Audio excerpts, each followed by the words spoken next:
Hello friends. आज हम पुनः एक लेआउट बनाना सीखेंगे, कंपोजिशन बनाना सीखेंगे।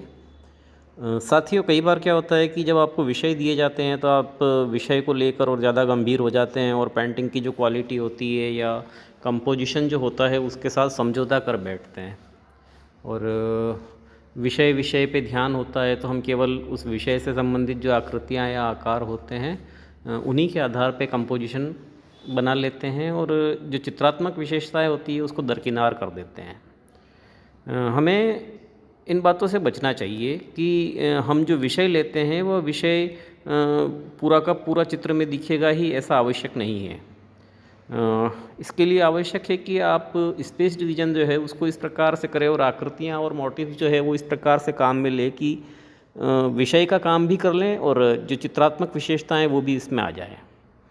अगर इस प्रकार की कंपोजिशन नहीं बनेगा और केवल आप एक सामान्य दर्शक की दृष्टि से देखकर वही आकृतियाँ और वही फिगर उसमें बना लेंगे तो मज़ा नहीं आएगा, चित्र का भी मज़ा नहीं आएगा और विषय का भी मज़ा नहीं आएगा। तो इसलिए जब भी आपको कोई विषय दिया जाए तो आप विषय को गौण मानकर जो चित्रात्मक विशेषताएं हैं उन पे ध्यान देते हुए अपना चित्र बनाएं, न कि विषय पे ध्यान देकर। आज हमने इस वीडियो में इसी प्रकार का जैसे एक माँ विषय आपको दे दिया, तो माँ विषय सोचने के लिए आपके पास बहुत कुछ है, आप बहुत कुछ सोच सकते हैं। एक स्त्री भी माँ हो सकती है, एक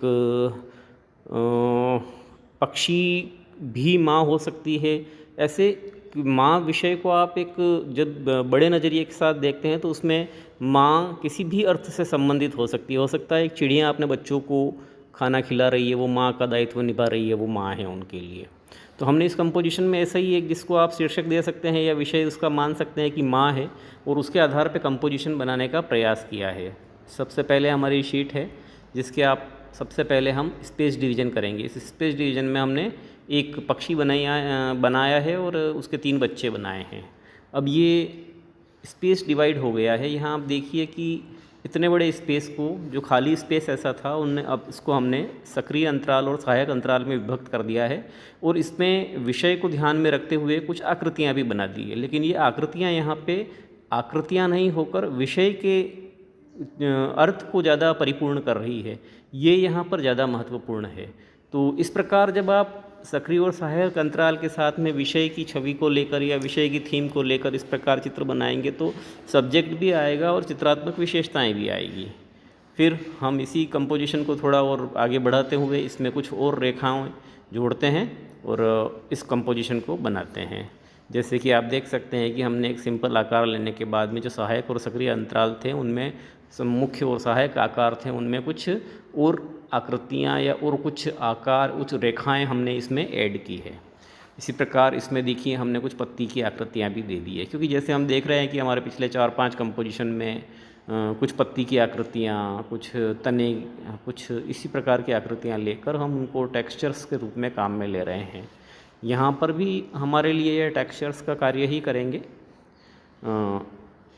ये देखिए यहाँ पे हमने ये रेखाएँ बनाकर, छोटी छोटी पत्तियाँ, बड़ी पत्तियाँ, इस प्रकार बनाकर हमने इसको टेक्सचर्स के रूप में काम में लिया है। यहाँ हमने पंख को टेक्सचर्स के रूप में काम में लिया है और यहाँ पर भी हमने पंख को टेक्सचर्स के रूप में काम में लिया है।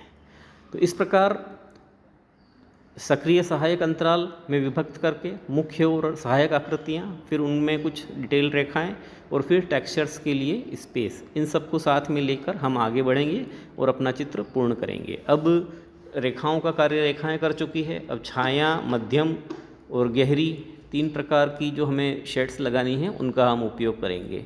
कुछ भाग को गहरा करेंगे, कुछ को हल्का और कुछ को सफ़ेद श्वेत रहने देंगे।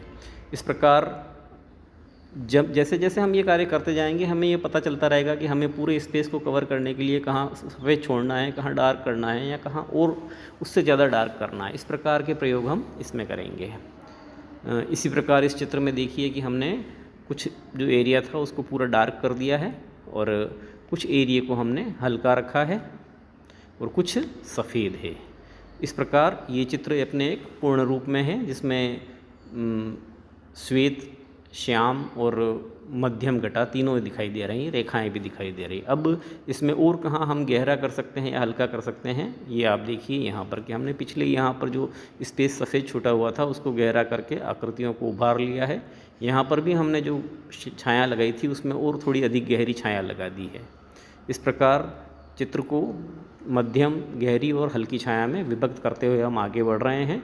अब जैसा कि आप देख रहे हैं कि ये वाला स्पेस बहुत ज़्यादा सफ़ेद दिखाई दे रहा है, इस सफ़ेद स्पेस को भी अब हमें कंट्रोल करना है। तो अब हमने इसमें इस प्रकार छोटे छोटे टेक्सचर्स दे दिए। जब इस प्रकार के टेक्सचर्स दे देंगे तो ये चित्र एक तरह से पूर्ण हो जाएगा। अब इसमें श्वेत, श्याम, मध्यम तीनों जो टोन्स हैं, तीनों जो ताने हैं वह अपने अपने स्थान पे हैं और एक उचित अनुपात में लगाई हुई है। तो इस प्रकार अब ये चित्र पूर्ण रूप में है अपने, और आप इस चित्र को देख सकते हैं।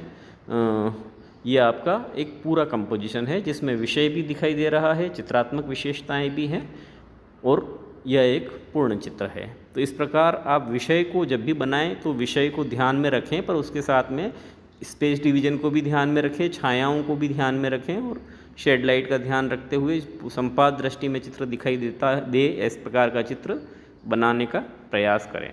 थैंक्स।